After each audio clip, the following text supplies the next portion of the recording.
Welcome to Burlap Teachers. Enjoy the video. You start by confirming Xl6 supports web embeds or the YouTube API. You need a signed-in Google account. Once signed in, create or locate an API key or enable OAuth.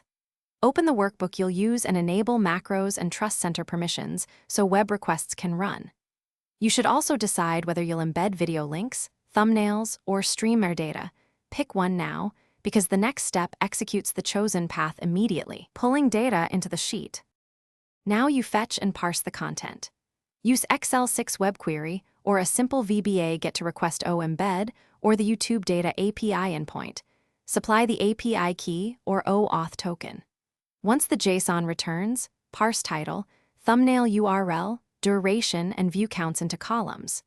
Use formulas or VBA to convert ISO 8601 durations and format numeric values with commas. Make sure to cache thumbnails locally if you need images, and validate each response status. Finish by embedding or automating updates.